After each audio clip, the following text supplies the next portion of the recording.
पांचवें मनु के मनमंत्र का नाम है रैवत मनमंत्र। पंचमो रैवतो नाम मनुस्तस्मा ससोदर बलि विंध्यादयस्तस्या सुता अर्जुन पूर्वका। पांचवें मनु के मनमंत्र का नाम है रैवत मनमंत्र।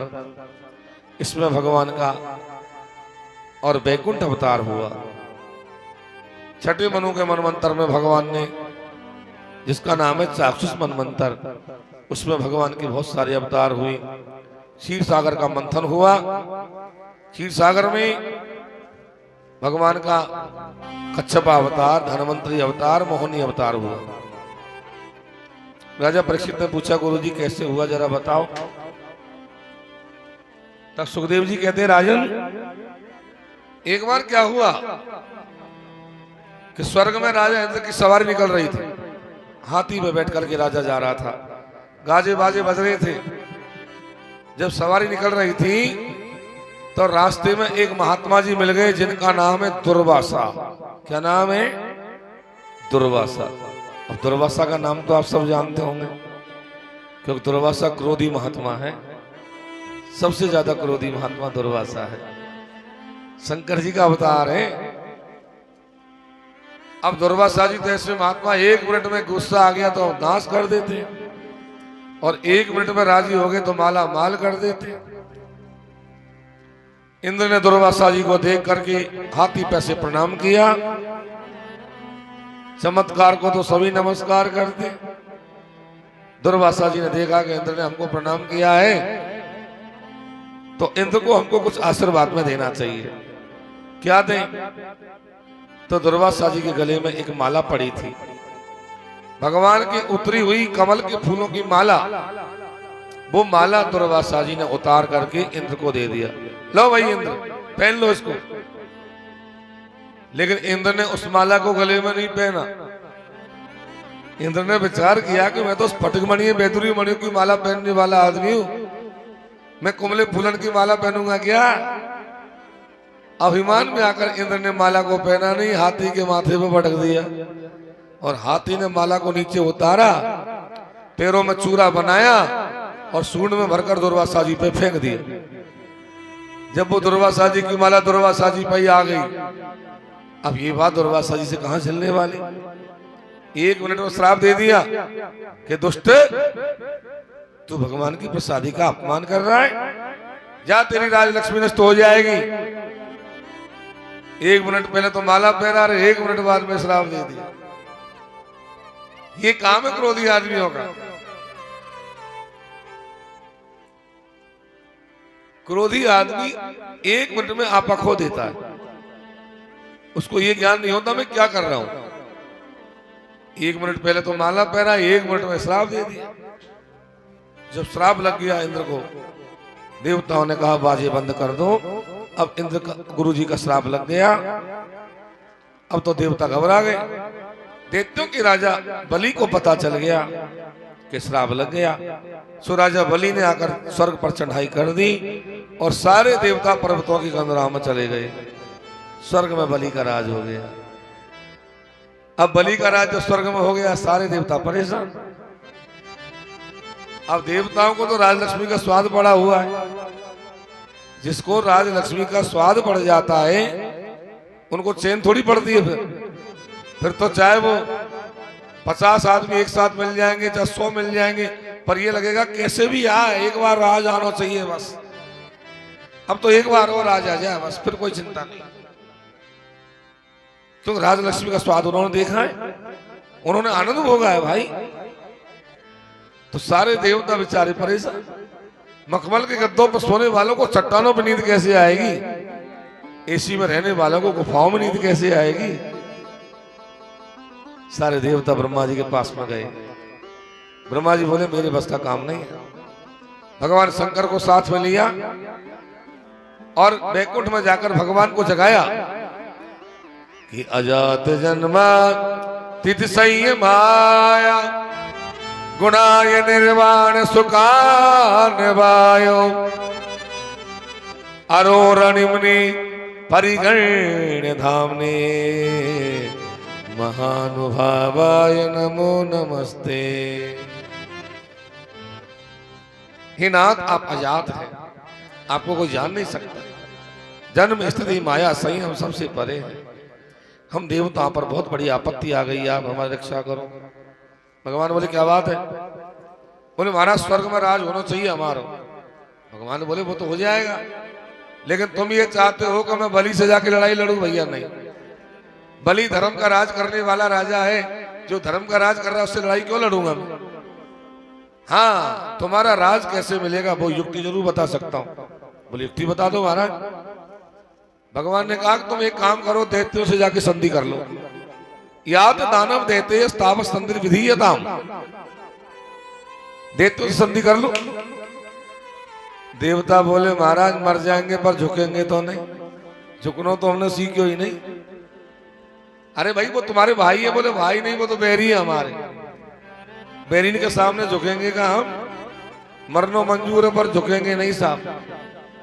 भगवान ने बहुत समझाया कि भैया काम निकालने के लिए तो झुकना ही पड़े।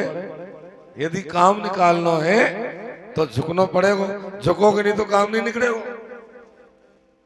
जैसे अहि मूसक बदेवा अर्थस्य पदविम गतई, जैसे सांप ने काम निकालने के लिए मूसान को मामा बनाए, ऐसे तुम भी वही काम कर लो। एक बार क्या हुआ कि कोई कालवी एलियन ने कारे भजन सर्प को पकड़ करके टिपारे में बंद कर दिया। अब सांप से टिपारो कटे नहीं, सांप से टिपारो थोड़ी कटे कोई। सांप बेचारो टिपारे में गुडर मुडर होके बैठ गया। अब टिपारो कटे नहीं, अब कैसे जाऊं राम? भूख भी लग रही है, प्यास भी लग रही है। जहां ये सांप बैठा था वहीं कोई मूसान के बिल दो चार मूसा आए और वो टिपारे पे आके कूदने लगे। अब ये कूदने लगे तो कोई मूसे ने आके और टिपारे पे पेशाब कर दी। वो पेशाब की बूंद जब भीतर सांप के फड़ पे गई तो सांप भीतर बैठा बैठा विचार कर रहा है कि देखो मेरो कलेवा ये मूसा, मूसे की क्या हिम्मत जो मेरे सामने आ गया। ये तो मेरो नाश्ता है, पर आज मेरो नाश्ता मेरे माथे पे मूत रहो। यदि मैं बाहर होता तो मूसे का मजाल जो मेरे सामने आ जाता, पर मैं भीतर हूं जो मेरे माथे पे पेशाब कर रहा है। अब कैसे करूं भैया? युक्ति से काम लेना पड़ेगा। सो सांप ने युक्ति से काम लिया। सांप की आवाज में चूहे की आवाज में कोई ज्यादा फर्क तो होता नहीं, भाई कुट कुट की आवाज। सांप ने चूहे की आवाज निकाल कर बोले मामा जी, मामा जी। अब बोले भाई मूसा ने सोचे भांजो कौन से बोल रहा है? अरे भांजे तू कहां से बोल रहा हो भैया? बोले भीतर से बोल रहा हूँ मामा जी। भांजी यहाँ में कैसे आ गए तू? बोले बच्चा ने पकड़ के बंद कर दिए मामा जी। बोले तिपारों काट के बाहर आ जा। तो बोले मेरे दांत तोड़ दिए मामा जी, कैसे आ जा? तो तुम निकालो मुझे जल्दी बाहर। बोले भाले मूसा ने सोची हमारा भांजो न जाने कितने दिनों से बंद है। ओ भैया या को निकालो जल्दी, 10 20 50 मूसान को और बुला लाए, अपनो भांजो बंद है वहां को निकालो भैया। अब सारे के सारे मुंह से टिपारों काटने लग गए। जब टिपारा काटने लग गया तो सांप ने हिलना डुलना बंद कर दिया। और जब सांप ने देख लिया कि चौड़ा छेद हो गया, निकल जाऊंगा, तभी सांप फण निकाल करके बाहर आया। और बाहर आते ही 8-10 मेहमान का नाश्ता कर लिया और नाश्ता करके और ये सांप जंगल में निकल गया। तो भगवान वही बात बता रहे, अहि मूसक वदेवा अर्थस्य पदविम गतई। जैसे सांप ने काम निकालने के लिए चूहों को मामा बनाया, ऐसे भैया तुम काम निकालने के लिए देवताओं से संधि कर लो। तब देवता ने कहा हाँ ठीक है महाराज, संधि तो कर लेंगे पर करेंगे क्या? बोले समुद्र मंथन। क्या होएगा वहां में? बोले मंत्राचल पहाड़ की रई बनेगी, बांस की सन को नीता बनेगो, बहुत सारी चीज निकलेगी। कोई चीज पे मन को मत बिगाड़ियो। अंत में अमृत निकलेगा, अमृत में तुमको पिला दूंगा और तुम्हारा हमेशा हमेशा को स्वर्ग में राज हो जाए। देवता बोले ठीक है महाराज। अब तो देवता राजा बलि के पास में आए। बलि तो बहुत धर्म के राजा। बलि कौन है? ये प्रहलाद जी का पोता है बलि। भक्त प्रहलाद जी के पुत्र हुए विरोचन, और विरोचन का पुत्र ही तो बलि है। धर्म का, धर्म पूर्वक राज करने। जब राजा बलि ने इंद्र को आते हुए देखा तो इंद्र को आधा सिंहासन दे दिया। दादा आ जाओ, आप बड़े हो, मैं छोटा हूं, हमारी माताएं तो अलग अलग है, पिताजी तो एक हैं। आपके पिताजी हमारे पिताजी एक ही तो हैं, माताएं अलग अलग। आप बड़े हो, मैं छोटा हूं, कभी आपका राज हो जाता है, कभी हमारा राज हो जाता है। बैठो। इंद्र ने कहा बलि, हम बार बार लड़ाई लड़ते हैं, बार बार मर जाते हैं, अब की बार मेरे दिमाग में एक बात आई है। बोले क्या? बोले समुद्र मंथन करें, समुद्र में अमृत निकलेगा, देवता दानव सब पान कर लेंगे, सब अमर हो जाएंगे, फिर खूब लड़ेंगे भिड़ेंगे, भाई भाई कोई नहीं मरेगा। जची कि नहीं जची बात? बलि ने कहा बहुत सुंदर बात है दादा, अब तो देवता दानव एक हो गए। देखो भाइयों के एक होने में भी टाइम नहीं लगता है और लड़ने में भी टाइम नहीं लगता है, 1 मिनट में एक हो गए। और जब एक हो गए तो भाइयों ने एक होकर के मंदराचल पहाड़ को उखाड़ दिया। भाई जब एक हो जाते हैं तो दुनिया का ऐसा कौन सा काम है जिसको नहीं कर सकते, लेकिन एक होना ही तो बहुत बड़ी बात है। एक हो जाए तो फिर कौन सा दुनिया का काम इसको नहीं कर सकते भाई लोग। मंदराचल पहाड़ को उखाड़ लिया, लाने लगे तो इतना वजन था कि आधे देवता दानव मरने लगे। तब भगवान ने जाके मदद किया, गरुड़ जी की पीठ पर मंदराचल पहाड़ को रख दिया और समुद्र किनारे लेकर के भगवान आ गए। गरुड़ जी को वापस भेज दिया, बासुकीनाग को बुलाया कि आपको हम नेता बनाएंगे। बोले काय का नेता? राजनीति का नेता कि रस्सी का नेता? वो रस्सी का नेता बनाएंगे। बासुकीनाग ने मना किया, फिर भगवान ने कहा कि भाई हम तुमको अमृत पिलाएंगे। तब बासुकीनाग भी तैयार हो गया। बासुकीनाग को लपेटा मंदराचल पहाड़ के और लपेट करके दूध में डालने लगे देवता दानव। ये मंदराचल पहाड़ दूध में डूबने लगा। भगवान ने कहा वापस निकालो, वापस निकालो, डूब जाएगा पूरा। बोले क्यों महाराज? बोले भैया इतना बड़ो काम कर रहे हैं, न कोई बरनी बारे बैठाए, न कोई देवता को पूजन किया। अरे कोई देवता की पूजा तो करो भैया, कोई भी शुभ काम करो, न ढंग से करो। बोले महाराज कौन से देवता की पूजा करें? तब भगवान ने सबके बीच में गणेश जी महाराज को बैठाया। विघ्न विनाशक भगवान गणेश जी को बैठा करके देवता और दानवों के बीच में पूजा करी है। आज पहली बार पूजा हुई है गणेश जी महाराज की। सब देवी देवता और दानवों ने मिलकर के गणेश जी का पूजन किया। हाँ भाई, अब एक तरफ देवता लग जाओ, एक तरफ दानव लग जाओ। देवताओं ने जाकर के बासुकीनाग की पूंछ को पकड़, फण को पकड़ लिया, दैत्यों ने पूंछ को पकड़ लिया। जब पूंछ को दैत्यों ने पकड़ा तो बाद में दैत्यों को ध्यान आया कि अरे भैया सांप की जो पूंछ होती है वो अमंगलिक होती है और फण मंगलिक होता है। कहीं यात्रा में जा रहे हैं और सांप यदि फण ऊंचा करके मिल जाए तो समझ लो जाते जाते काम होगा, बहुत मंगलिक होता है सांप का फण। और सांप की पूंछ यदि दिख जाए तो समझ लो काम तो होगा ही नहीं, लेकिन प्राण बच जाए तो बहुत बड़ी बात है। इतनी अमंगलिक होती है सर्प की पूंछ। दानव बोले हम तो पूंछ नहीं पकड़े, हम तो फण पकड़ेंगे। देवता बोले हम फण छोड़ने वाले थोड़ी हैं।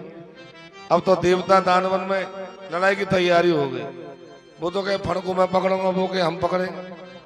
तब भगवान ने आकर के समझाया कि भैया देवताओं तुम्हारा सोन बन गए हो, अब सगुन बनने के बाद में तुम काहे को लड़ाई कर रहे हो? सगुन जो होते हैं वो तो बने बनाए, उनको बनाने की जरूरत थोड़ी पड़ती है। सगुन हो गया तुम्हारा। अब कोई आदमी यात्रा करने जा रहा है और घरवारी से कह दे कि ऐसो गर्मुख पानी की जेड़ लेके दरवाजे पे मिल जाए, मेरा सोन बढ़िया है जाएगा। ऐसे सोन होता है क्या? अपने आप सगुन हो, वो सगुन है। कोई बना के सगुन बना, ऐसे सगुन थोड़ी बनता है भाई। तब भगवान ने जब समझाया तो देवताओं ने बासुकीनाग की पूंछ को पकड़ लिया, दैत्यों ने फण को पकड़ लिया। अब तो मंदराचल पहाड़ में दूध में डाला, मंदराचल पहाड़ को दूध में डाला तो वो डूबने लगा।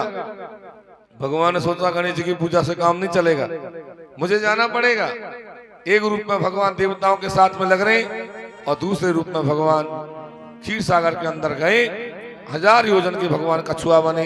बोले कच्छप अवतार भगवान की जय हो। कछुआ बने भगवान और कछुआ बनकर के भगवान ने मंदराचल पहाड़ को पीठ पे लाद लिया। चारों पैर बाहर निकाले तो पंखड़ी का काम कर रहे। अब तो समुद्र मंथन हुआ तो समुद्र मंथन में सबसे पहले जैसे घमंड का मारा तो महाराज बासुकीनाग के रगड़ का लगा, बासुकीनाग के जहर की थैली फट गई और वो जहर जाकर के समुद्र में गिरा, दूध फटने लगा, चढ़ चढ़ करके दूध जलने लगा। सारे देवता दानव दूध जहर को देखकर डर गए, ये जहर निकला। भगवान ने कहा भैया जहर से मैं नहीं बचा सकूं। बोले कौन बचाएगा? बोले भोले बाबा बचाएंगे। सारे देवता और दानव कैलाश पर्वत पर गए और भोले बाबा के चरणों में जाकर के हाथ जोड़े। क्या कहा कि देव देव महादेव भूतात्मन भूत भावनो त्राहिनो शरणापन्ना त्रैलोक्यो देहनाथ विसा। हे महादेव, हे देवों के देव महादेव, त्रिलोकी को डसने वाला जहर निकला है, हमको बचाओ। महादेव जी बोले भैया मेरे बट में जहर ही आए हो क्या? बोले हाँ महाराज आपके बट में तो जहर ही आया। बोले ठीक है तुम आए हो तो पार्वती से पूछो। भैया पार्वती कह देगी तो पी जाएंगे, हमारे क्या फर्क पड़े, पार्वती से पूछनी पड़ेगी। अब देखो भोले बाबा पार्वती के पास में गए और पार्वती से जाकर के पूछी, पार्वती अहो मत भवान नेत्र प्रजानाम पश्चिम।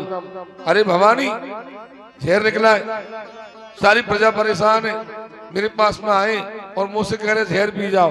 अब तू कह दे तो पी जाऊं, तू कह दे तो नहीं पीऊं। अब बता क्या करना है, बता। अब दुनिया में कोई ऐसी स्त्री है क्या जो अपने पति से यूं कहते तू जहर पी जा? कोई स्त्री ऐसी है क्या जो अपने धनी से कहते तुम जहर पी जाओ? महादेव जी पूछ रहे पार्वती से। अब पार्वती ने क्या उत्तर दिया वो सुनो तुम। पार्वती जी ने क्या कहा? बोले क्या बात है प्रभु? बोले जहर निकलो, तू कह दे तो पी जाऊं, तू नहीं कहे तो नहीं पीऊं। पार्वती भोले भोले बाबा जहर निकलो तो मैं तो आपसे ये भी नहीं कहूं तुम जहर को पी जाओ, और मैं आपसे ये भी नहीं कहूं तुम जहर को मत पियो। मैं तो यही कहूं कि जहां में सबको कल्याण हो वो ही काम करो। भोले बाबा बोले कल्याण तो यही मैं जहर को पी जाऊं? बोले मैं तो नहीं कहूं, कल्याण हो वही काम करो। पार्वती जानती है कि तो कल्याण को करेंगे, मेरे कहने से क्या होगा। भोले बाबा ने कहा कल्याण तो यही में है कि सब दुनिया को कल्याण तो यही में मैं जहर को पी जाऊं? बोले मैं तो नहीं कहूं, जहां में कल्याण हो वही काम करो प्रभु। तब भोले बाबा ने हाथ की अंजलि बनाई और जहर को खींचा है। ततो कर्तली कृत्यो व्यापी हाला हलम विषम, जहर को खींचा। देखो अमृत को पीने वाले तो बने देव और जहर पीने वाले बने महादेव। अमृत पीने वाले क्या बने? देव, और जहर पीने वाला बना महादेव। जो अपने परिवार के लिए, जो अपने समाज के लिए, जो अपने गांव के लिए, जो अपने जिले के लिए, जो अपने राष्ट्र के लिए जहर को पीता है, बुराई रूपी जहर को पीता है, वो महादेव बनता है, वही महादेव बनता है। अच्छा काम करोगे तो दुनिया अंगुली करेगी, अरे साहब खा गए वो तो पूरे पूरे माल को पी गए, सबको खा गया, वो पी गया पूरे प्याले को। अच्छा काम करोगे तो बुराई मिलेगी, लेकिन बुराई से डरना नहीं है। बुराई उसी को मिलती है जो महादेव होता है। जो जहर को पीता है वही महादेव कहलाता है।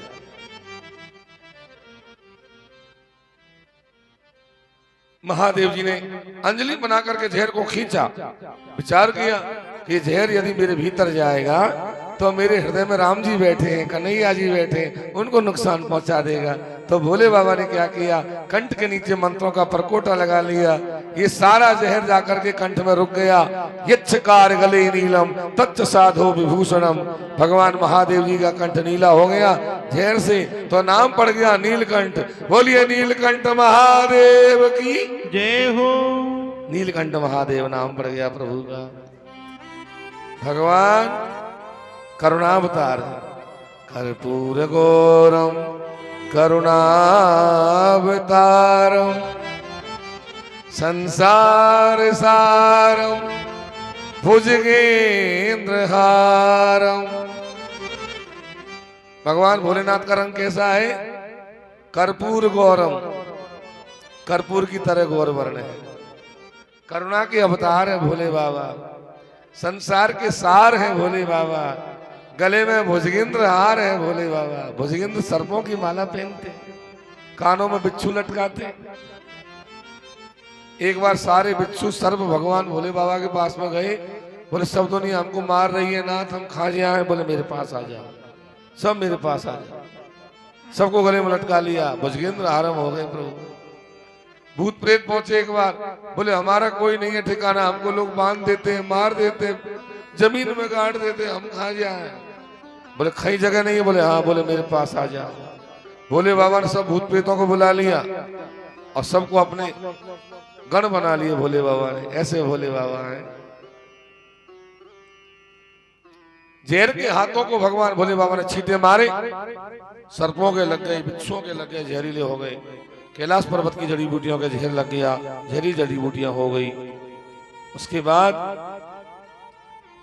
भगवान ने कहा कि भाई अब दोबारा मंथन चालू करो। दोबारा मंथन हुआ तो समुद्र मंथन में सबसे पहले गाय निकली। क्या निकली? गाय, गौ माता। बोली गौ माता की जय। गौ माता निकली। देखो भैया, आज गौ माता की हालत बहुत खराब हो रही है। जिस गौ माता को हमारे कन्हैया ने बड़े लाड से चराया, बड़े लाड से उसकी पूजा करी, आज वो गौ माता रो रही है हमारे भारत में। जब से ट्रैक्टरों से खेती होने लगी है, तब से लोगों ने गौ माता को घर से निकाल दिया। अरे घर से निकाला जो तो निकाला, मन से भी निकाल दिया। घर से निकाल दिया कोई बात नहीं, मन से तो मत निकालो भैया।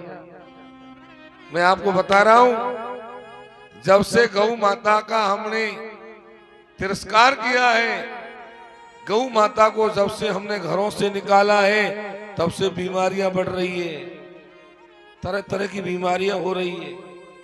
क्यों? गाय का दही, गाय का दूध, गाय का घी, गाय का गोबर, गाय का गोमूत्र मिलता था, वातावरण को शुद्ध करता था, हमारी बीमारियों से लड़ने की क्षमता देता था। आज वो सब चीजें मिट रही हैं और एक समय ऐसा आएगा जब गौ माता मिट जाएगी तो हम किसी काम के नहीं रहेंगे, कोई दवा काम नहीं करेगी हमारे। आज देख लो, आज दवाएं काम करना बंद कर रही हैं और पहले जब गौ माता थी तब कितने खुशहाल थे हम। आज गौ दूर होती जा रही है, हमारे हाथों में से निकल रही है। मैं तो यही निवेदन करता हूं हर जगह कथा में कि भैया आप तो गांव में रहते हो, गौ माता को घर से निकाल दिया, कोई बात नहीं, मन से मत निकालो, और ज्यादा नहीं तो एक दो गाय तो घर में रखो, कम से कम घर में। गाय की सेवा हो जाएगी, गाय का दूध दही मिल जाएगा बच्चों को। भैंस के दूध में, गाय के दूध में जमीन आसमान का अंतर होता है, जमीन आसमान का अंतर होता है गाय के दूध में, भैंस के दूध में। तो यदि घर में जगह नहीं है तो कोई गौशाला होती है आसपास, उसमें जाकर के आप मदद करो। महीने में, 2 महीने में, 6 महीने में गौशालाओं में जाकर के आपसे जैसे भी बने, चारे से, अन्न से, पैसे से खूब मदद करो भैया। लेकिन गौ माता को मत भूलो। ये गौ माता को देवता दानवों ने ब्राह्मणों को दे दिया, संतों को दे दिया कि भाई गाय का दूध, गाय का दही, गाय का घी, गाय का गोबर, गाय का मूत्र, ये पंचगर्भ बनेगा। और ये पंचगर्भ बहुत काम की चीज है। जब जनेऊ संस्कार होता है ना ब्राह्मणों के, पहले सबके होता था जनेऊ संस्कार, आपके भी होता था। तो जनेऊ संस्कार जब होता है तो पंचगर्भ पिलाया जाता है बच्चे को, शरीर की शुद्धि के लिए। और जनेऊ संस्कार से मतलब नहीं है 12 महीने में 2-4 बार हमको पंचगर्भ लेना चाहिए शरीर की शुद्धि के लिए। उसके बाद समुद्र मंथन में क्या निकला? बोले घोड़ा निकला। ततो उच्चैश्रवा नाम चंद पांडुराव, घोड़ा निकला। घोड़े को राजा बलि ने ले लिया। तो उसके बाद क्या निकला? ततो ऐरावतो नाम वारुणेन्दु विनिर्गता, ऐरावत नाम का हाथी निकला। इंद्र ने जाकर हाथी को पकड़ लिया। फिर वैजंती माला निकली, सारंग धनुष निकला, सुदर्शन चक्र निकला। और ये चीजें जब निकली, इंद्र ने कही मैं लूंगा, बलि ने कही मैं लूंगा। मैंने भगवान बोले भैया तुम ही लोगे का सब चीज, हम भी तो मदद कर रहे हैं। सबने कहा प्रभु आप ले लो। तो ये सारी चीजें भगवान को दे दिया। उसके बाद कल्प वृक्ष निकला, स्वर्ग में भेज दिया। अप्सराएं निकली, स्वर्ग में भेज दिया। अब स्वर्ग में कोई चीज आती तो नहीं तो देवता मना करते, नहीं दानव मना करते। दानव तो सोचते स्वर्ग में हमारा राज है जावे दो, और देवता सोचते कि अमृत पीने के बाद तो हमारा राज है जाएगा जाने दो। उसके बाद क्या निकला? भागवत जी के 8वें स्कंद की 8वें अध्याय का 8वां श्लोक, ये लक्ष्मी प्राप्ति का श्लोक है। जिनको लक्ष्मी चाहिए वो हाथ जोड़ लो, और जिनको लक्ष्मी नहीं चाहिए वो हाथ मत जोड़ो। जिनको चाहिए वो हाथ जोड़ लो, क्योंकि लक्ष्मी प्राप्ति का मंत्र है, ये लक्ष्मी की उत्पत्ति का मंत्र है। भागवत जी के 8वें स्कंद की 8वीं अध्याय के 8वां श्लोक है। ततश्चाविर्भू साक्षात् श्रीरमा भगवत्परा रंजयन्ती दिशकान्त्या विद्युत सौदामणि यथा। समुद्र की लहरों में से मां लक्ष्मी का प्रादुर्भाव हुआ है। कैसे?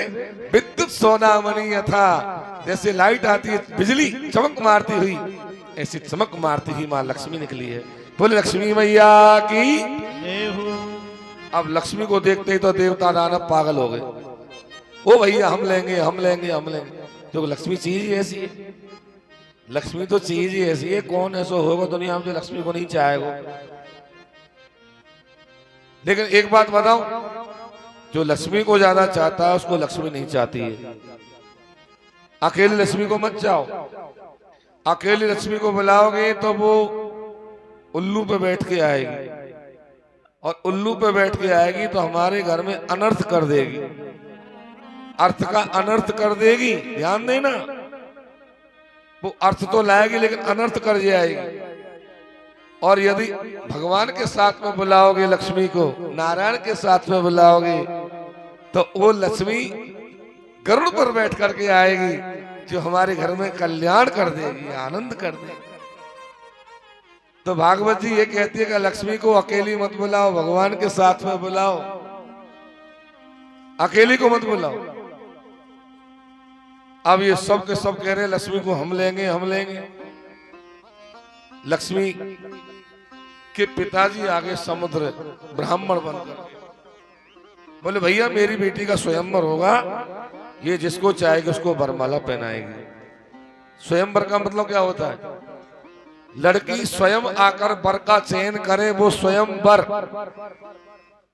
लड़की जिसको चाहे उसको वरमाला पहना दे, वो स्वयंवर। अब लक्ष्मी जी वरमाला लेकर के आई, और जितने भी देवता दानव बैठे सबको माला दिखाई। सब सोच रहे हैं क्या पता भैया कौन को माला पहना दे। सबको माला दिखा रही है। सबसे पहले ब्रह्मा जी को दिखाई। ब्रह्मा जी को दिखा के सोचा कि हाँ ये बहुत बढ़िया है, पर ये तो बूढ़े बाबा हैं, बूढ़े बाबा से ब्याह कर लूंगी तो लोग दादी दादी कहने लग जाएंगे, दादी दादी। अरे राम दादी थोड़ी बननो मुंह को अभी से। लक्ष्मी ने वर के गुण को नहीं देखा, अवगुण को देखा। अवगुण क्या है? भोले बाबा को देखा तो बहुत बढ़िया, पर भोले बाबा के तो गले में सांप लटक रहे, कानों में बिच्छू लटक रहे। अरे राम, ये सांप बिच्छू ने कोई दिन दुल्हन के फुसकार मार दी तो चलो आगे चलो। आगे बढ़ी लक्ष्मी, इंद्र को देखा, बोले इंद्र बहुत बढ़िया है, पर ये कभी स्वर्ग में रहते हैं, कभी पर्वतों की कंदरा में चले जाते हैं, ऐसे आदमी से विवाह नहीं करना। आगे राजा बलि को देखा, बलि को माला दिखाई लेकिन पहना ही नहीं। क्यों? बोले बलि बहुत अच्छे हैं, प्रहलाद जी का पोता है, लेकिन रात को पी के आएगा रोज के रोज, पीने खाने वाला आदमी है, बढ़िया नहीं है, चलो आगे बढ़ो। सबको माला दिखाई लेकिन किसी को पहना ही नहीं। क्यों? लक्ष्मी नारायण की है, और नारायण की रहेगी, कभी लक्ष्मी किसी की नहीं हो सकती। लक्ष्मी किसी की नहीं है, नारायण की है वह। तो लक्ष्मी ने जाकर के दूर भगवान खड़े थे, उनके गले में वरमाला पहना नहीं। बोले लक्ष्मी नारायण भगवान की जय हो। लक्ष्मी ने नारायण को वरमाला पहनाई, और भगवान ने लक्ष्मी को वक्षस्थल में वास दे करके अंतर ध्यान करके वैकुंठ में भेज दिया। और माला पैर करके भगवान देवता दानवन के बीच में आए। देवता दानव डंडा ले लेके आगे बोले बता वो खाए। बोले कौन? बोले वो। अरे वो कौन? वो लक्ष्मी। भगवान बोले क्या हुआ? बोले हमको माला नहीं पहनाई तो को माला कैसे पहनाई ये बता। भगवान बोले तुम भाग्यशाली हो इसलिए। बोले कैसे? अरे तुम भाग्यशाली हो, तुमको केवल माला दिखाई। अरे भैया वो तो कोई माया थी, मुझे तो माला पहना करके छोड़ के चली गई। वो तो गई।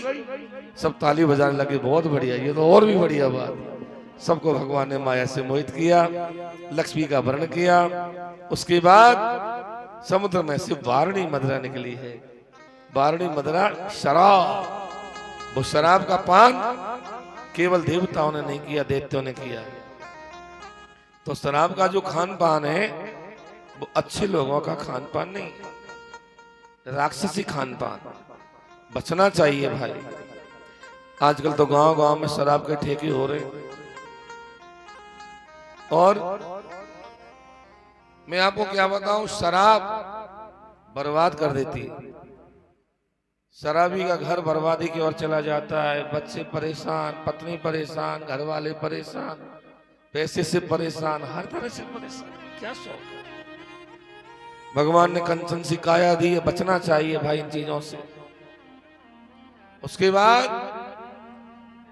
धन्वंतरी भगवान अमृत कलश लेकर प्रकट हुए। बोले धन्वंतरी भगवान की जय हो।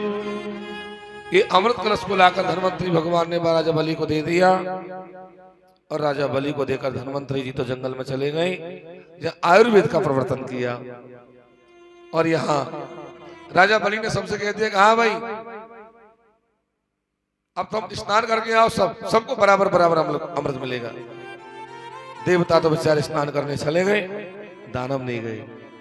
दानव क्यों नहीं गए? बोले अरे अपने कहा काम है, तो बिना नहाए पी लेंगे, बिना नहाए पिएंगे अपन तो आराम से।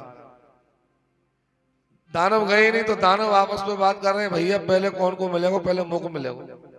दूसरे कहे तो को क्यों? बोले मैंने मेहनत ज्यादा करी या वजह से। दूसरे कहे तो कैसे मिल जाएगा? पहले मुंह को मिलेगा। अहम पूर्वम ने तुम इति प्रभु, पहले तुझे नहीं पहले मुझे। ऐसे कहते कहते दानव लड़ने लगे। जब ये दानव लड़ने लगे हैं, उसी समय भगवान ने सोचा कि कहीं ऐसा नहीं हो जाए दानव लड़ने लग जाए, हमारे देवताओं को अमृत से वंचित कर दें, अमृत को फैला दें। तो भगवान ने क्या किया?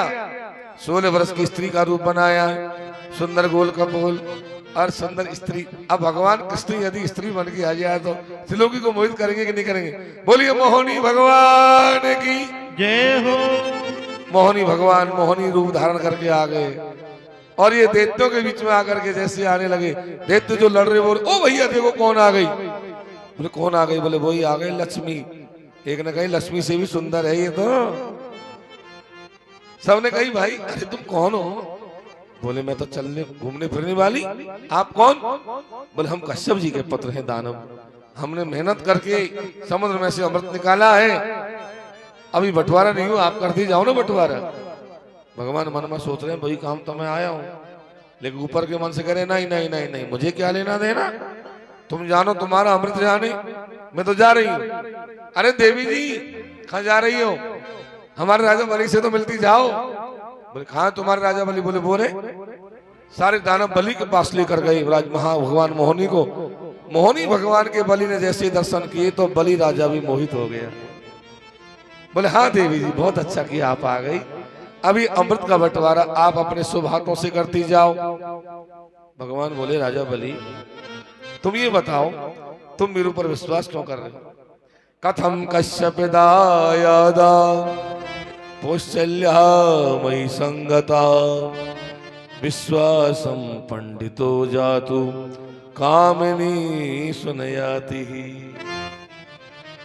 अरे कश्यप जी के पुत्र बलि कामनी का क्या भरोसा करना? कामनी स्त्री उसका क्या भरोसा भाई, वो कब किधर घूम जाए कोई पता नहीं। लेकिन बलि ने कह दिया कि नहीं देवी जी कुछ भी कहो, मैंने तो मान गया, आप ही करते जाओ बंटवारा। मुख मोर मोर मुस्का जात मुख मोड़ मोड़ मुस्काती जात, मुख मोर मोर मुस्कात जात, मुख मोड़ मोड़ मुस्कात जात। ऐसी छबिल नार कर कर श्रृंगार, ऐसी छबीली नार कर कर श्रृंगार, ऐसी छबिल नार कर कर श्रृंगार, ऐसी छबिल नार कर कर श्रृंगार। ओ मुख मोर मोर मुस्काती जात, मुख मोड़ मोड़ मुस्कात जात, मुस्कात मुस्कात मुस्कात जात जात मुख मोर मोर मुस्कात जात, मुख मोड़ मोड़ मुस्कात जात। ओ काहू किया रसीली मन भाई, काहू किया रसीली मन भाई, काहू किया रसीली मन भाई, मन भाई, काहू किया रसीली मन भाई, काहू की अखिया नसीली मन भाई, ता विधि सुंदर ता अकुलाए, ता विधि सुंदर आकुलाए, ओ ता विधि सुंदर ता अकुलाई, का विधि सुंदर अकुलाई। ओ चली जात कर कर श्रृंगार, मुख मोर मोर मुस्कात जात, मुख मोर मोर मुस्कात जात, मुख मोर मोर मुस्कात जात, मुख मोर मोर मुस्कात जात। गम धनि सनि सनि दम गम ग सनि सा धनि सा धनि सा धनि सा, मुख मोर मोर मुस्कात। मोहनी भगवान सबको मोहित कर रहे हैं। मुख मोड़ मोड़ मुस्कात ही जात, ऐसी छबिल नार। आहा। भगवान ने कहा, अरे राजा बलि तुम मानोगे नहीं, खाए तुम्हारा अमृत मुझे लाके तो दिखाओ। राजा बलि ने अमृत का कलश लाकर मोहनी भगवान को दिया। लो देवी जी इसका बंटवारा करना है। मोहनी भगवान ने कलश को खोल के देखा, अरे राजा गाढ़ा गाढ़ा अमृत तो नीचे जम रहा है, पतला पतला ऊपर आ रहा है। वो कौन है? वो देवता। देवता बोले हमारे भाई हैं वो, अब थोड़ा थोड़ा तो उनको देना ही पड़ेगा। बोले देना पड़ेगा। मोहनी भगवान बोले एक काम करती हूँ, पतला पतला उनको पिला के आती हूँ, बाद में बचेगा गाढ़ा गाढ़ा वो अपन घर घर के बैठ के पी लेंगे, ठीक है? बोले कहा बिल्कुल ठीक है देवी जी। अब मोहनी भगवान अमृत को लेकर कलश को लेकर के चल दिए, जो देवताओं को पिलाने जाने लगे। तो दैत्यों में एक दैत्य था जिसका नाम था स्वरभानु। क्या नाम था? स्वरभानु। ये बहुत चतुर था, वो जान गया कि ये माया जा रही है, ये वापस आने वाली नहीं है। तो स्वरभानु ने क्या किया, देवताओं की पंक्ति में जाकर के बैठ गया सूर्य चंद्रमा के बीच में। भगवान ने जाकर के अमृत को घोड़ा और घोड़ करके सबको पिलाने लगे। सूर्य चंद्रमा के बीच में जब स्वरभानु को अमृत पिलाया, सूर्य से पूछा कौन है? सूर्य ने पहचाने से मना कर दिया। चंद्रमा से पूछा कौन है? चंद्रमा ने भी पहचाने से मना कर दिया। तभी भगवान मोहनी ने सुदर्शन चक्र के द्वारा स्वरभानु का सिर काट दिया। बोलिए मोहनी भगवान की जय हो। स्वरभानु का माथा कटते ही उसका बन गया राहु और धड़ का बन गया केतु। ये राहु केतु बन गए, दो एक में से दो बन गए। अब तो राहु केतु दोनों लड़ने को तैयार हो गए भगवान से। ब्रह्मा जी ने आकर के कहा प्रभु अब तक तो ये एक थे, अब दो हो गए, अब ये बस में नहीं आएंगे, अमृत पी लिया नाथ, अब इनको ग्रहों का तिलक कर दिया जाए। आज तक केवल 7 ग्रह थे, आज से 2 ग्रह और बढ़ गए, 9 ग्रह बन गए। राहु केतु के दोनों के ग्रहों का तिलक कर दिया, 9 ग्रह बन गए। अब वैसे तो 9 ही ग्रह हो गए, पर शास्त्रों में 1 ग्रह और बताई है। यदि वो ढंग से रहे तो वो पुत्र होता है, यदि ढंग से रहे तो वो पुत्र होता है, और नहीं तो 1 ग्रह और होती है 10वीं। 10वीं कौन सी ग्रह है?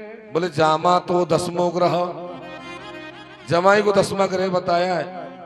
लेकिन कई ऐसे होते नहीं है, बहुत कम होते हैं जो 10वीं ग्रह बनते, नहीं तो वो पुत्र की तरह होते हैं महाराज, जैसा बेटा वैसी बेटी। लेकिन कई ऐसे बन जाते हैं जो 10वां ग्रह बन जाते हैं, और क्या तो 9 ग्रह लग रहे हैं, मेरे 10 ग्रह लग रहे हैं भैया, एक जमाई का ग्रह और है, तो जामा तो 10वां ग्रह। तो इस प्रकार से अमृत का पान कराया भगवान ने, और अमृत पान कराने के बाद में कहा कि भाई इसमें से भगवान शंकर को भी देना है, इसमें से गरुड़ जी को भी देना है, बासुकीनाग को भी देना है। सबने जब अमृत पी लिया, दैत्यों की राजा बलि को पता चला कि हमारे साथ धोखा हुआ है। भगवान ने छल करके देवताओं को अमृत पिला दिया। राजा बलि ने कहा कि देवता मरेंगे तो नहीं, अमृत पी लिया तो क्या हो गया, मरेंगे तो नहीं, हाथ तोड़ दो, पैर तोड़ दो, अंग भंग कर दो। बड़ा भारी युद्ध हुआ। ततो देवासुरो नामो रण परमदारणो, बड़ा भारी युद्ध हुआ। अब युद्ध में देवताओं ने अमृत पी लिया था, दानव निहत्ते थे बेचारे, सब दानव मरते गए। जब दानव मरते गए तो यहाँ नारद जी ने आकर के समझाया कि देवताओं तुमने तो अमृत पी लिया, ये दानवों को क्यों मार रहे हो भैया। इंद्र का बेटा जैन अमृत के कलश को लेकर के भागा। जब ये छीना झपटी हुई तो अमृत के कलश में से 4 जगह 4 बूंद गिर गई। 4 जगह 4 बूंद कहाँ गिरी? 1 बूंद गिरी हरिद्वार में, 1 बूंद गिरी प्रयाग में, 1 बूंद गिरी उज्जैन में, और 1 बूंद गिरी नासिक में, जहां चारों जगह कुंभ का मेला भरता है। अमृत की बूंद गिरने से वो भूमि पावन हो गई, और हर 4 वर्ष में कुंभ आता है, 12 वर्ष में एक जगह का नंबर आ जाता है, तो ये भूमि पावन होने से कुंभ भरता है। यहाँ इस कथा का भाव क्या? कथा तो आप सबने सुन रखी है, सब जानते हैं, समुद्र मंथन हुआ, देवताओं ने अमृत पिया, लेकिन इसका भाव क्या है? ये समुद्र है, वो हमारा हृदय है। क्या है? हृदय। और हृदय रूपी समुद्र में यदि भगवान के नाम का मंथन करोगे, जप करोगे, तो पहले समुद्र मंथन में क्या निकला? झेर निकला। तो झेर निकला तो जो भगवान का भजन करते हैं, जो धर्म को मानते हैं, जो धर्म को लेकर चलते हैं, उनको पहले दुख पाना पड़ता है, उनको झेर पीना पड़ता है। वो दुख पाते, अच्छे लोग दुख पाते। मीराबाई ने पाया, राजा हरिश्चंद्र ने पाया, भक्त प्रहलाद ने पाया, राजा मोरक ध्वज ने पाया। लेकिन समुद्र मंथन में जैसे जहर निकला, और जहर को देख करके डर जाते देवता दानव के, वो भैया बंद कर दो काम, जहर है इसमें तो फिर अमृत कैसे निकलता? 1000 बाधा आए, 1000 संकट आए, तो भी भगवान के नाम का मंथन हमको बंद नहीं करना है। यदि हम जारी रखेंगे, भगवान का नाम लेते रहेंगे, तो जैसे देवताओं को अमृत मिल गया, वैसे ही हमको अमृत रूपी आनंद की प्राप्ति हो जाएगी। ये इस कथा का भाव है। देवताओं को अमृत मिल गया। एक बार महादेव जी ने जाकर के भोलेनाथ से, महादेव जी ने जाकर के भगवान से प्रार्थना करी कि नाथ, मैंने सारे रूप देख लिए आपके, आपने मोहनी रूप के दर्शन मुझको नहीं कराए। भगवान बोले, भोले बाबा नहीं कराए वही बढ़िया, तुमने नहीं करे वही बढ़िया, देख लोगे तो चक्कर पड़ जाए। महादेव जी बोले, मुझको एरो गेरो नथु गेरो समझ रहे, देखो आप का चक्कर पड़ जाएगा, मैं तो केवल दर्शन करना चाहता हूँ बस। बोले अच्छा? बोले हाँ ठीक है, तो कराऊंगा दर्शन। भोले बाबा कैलाश पर्वत पर आ गए, और वो बात भूल में पड़ गई। तभी भगवान मोहनी रूप धारण करके कैलाश पर्वत पर आ गए, और कैलाश पर्वत पर आकर के महादेव जी को दिखा दिखा के गेंद उछालने लगे। महादेव जी तो सभा में बैठे थे, पार्वती बैठी थी, सारे बेटे बैठे थे, स्वामीगण कार्तिक स्वामी, गणेश आदि। हम भोले बाबा बार बार ऊंचे हो करके मौनी भगवान को देखने लगे। पार्वती को बहुत शर्म आई, अरे राम राम राम, बिल्कुल बिगड़ गई बाबा की, बिल्कुल बुद्धि बिगड़ गई बुढ़ापे में। वो राम देखो, वो स्त्री नहीं देखेगा जो ऊंचे होके देख रहे वहां की तरफ। बेटा की भी शर्म नहीं है, जवान बेटा बैठे सामने, जब भी बेटाओं को भी शर्म आई, पिताजी की तो बुद्धि बिगड़ गई, देखो माँ के सामने उधर देख रहे। थोड़ी देर तो भगवान मोहनी भगवान दिखाई दिए और थोड़ी देर बाद में मोहनी भगवान पेड़ की ओट में आ गए। महादेव जी को दिखना बंद हो गया तो महादेव जी सभा में से खड़े हो गए, भागे। कहाँ गई वो? आगे देखा तो पेड़ की ओट में खड़े मोहनी भगवान। मोहनी भगवान को देख करके पकड़ने दौड़े, आगे आगे मोहनी भगवान, पीछे पीछे महादेव जी। अब मोहनी भगवान हाथ नहीं आए। महादेव जी ने सोचा ऐसे हाथ नहीं आएगी, या को तो आगे घेर के पकड़ना पड़ेगा। सो घेरवे के चक्कर में महादेव जी ऐसे तेज भागे, ऐसे तेज भागे कि महादेव जी के सारे कपड़े खुल गए, और तो क्या लंगोट भी खुल गए, निर्वस्त्र हो गए भोले बाबा और भागते जा रहे। आगे जाकर मोहनी भगवान को घेर लिया और घेर करके जैसे ही हाथ पकड़ा, हाथ में हाथ मिलते ही और मोहनी भगवान अंतर्ध्यान हो गए। और जैसे अंतर्ध्यान हुए, यहाँ महादेव जी का तेज स्खलित हो गया। जब ये तेज गिरा तो तेज को अंजना मैया ने धारण किया है, जिससे हनुमान जी महाराज की उत्पत्ति हुई। हनुमान जी महाराज की उत्पत्ति हुई उसी तेज के द्वारा। अंजनी मैया ने गर्भ को धारण किया और उसी तेज से हनुमान जी महाराज प्रकट हुए। जहां जहां तेज गिरा, भोले बाबा का सोने की खान बन गई, चांदी की खान बन गई, पारे की खान बन गई। महादेव जी को ज्ञान हुआ, अरे मैं यहाँ कैसे आ गया, मेरे कपड़े कहाँ गए, मैं तो सभा में पार्वती के सामने बैठा था, यहाँ कैसे आ गया मैं। जब महादेव जी पछताने लगे तो आवाज आई, कहो भोले बाबा देख लिया मेरा मोहनी रूप। भोले बाबा बोले देख लिया। बोले कोई फर्क तो नहीं पड़ा आपके ऊपर में? भोले बाबा बोले आज तो दिखा दिया, आज के बाद दोबारा मत दिखाना ऐसा रूप। भगवान ने कहा भोले बाबा मैंने स्त्री बनकर के यदि आपको मोहित कर दिया तो कौन सी बड़ी बात। भोले बाबा ने कहा कि देव देव जगन व्यापी जगदीश जगन्मय सर्वेषामपि भावानां त्वमेव सर्व अस्थित। हे जगदीश, मैं जान नहीं पाया, मुझे माफ कर दो। इस प्रकार भगवान ने मोहनी रूप के दर्शन कराए, आशीर्वाद मिला कि भोले बाबा आज के बाद तुमको मेरी माया नहीं व्यापेगी। आगे और मनु के मनमंत्रों का नाम बताया भागवत में। 7वें मनु के मनमंत्र का नाम है वैवस्वत, वैवस्वत मनु। और इस समय वर्तमान समय में वैवस्वत नाम के मनु का ही मनमंत्र चल रहा है। हमारे आचार्य लोग जब पूजा कराते हैं, संकल्प बोलते हैं तो बोलते हैं ना, वैवस्वत मनु मनमंतरे अष्टाविंशतमे कलियुगे कलि प्रथम शरणे जम्बुद्वीपे भुवर लोके तत्रापि परम पुनीते भारतवर्षे, ऐसे संकल्प बोलते हैं। 8वें मनु का नाम है सावर्णी। ये भागवत में केवल नाम दिया है, बस वही बोल रहा हूं मैं। फिर ब्रह्म सावर्णी, फिर देव सावर्णी, फिर रुद्र सावर्णी, फिर इंद्र सावर्णी, ऐसे मनुओं के मनमंत्र का नाम लिया सुखदेव जी महाराज ने।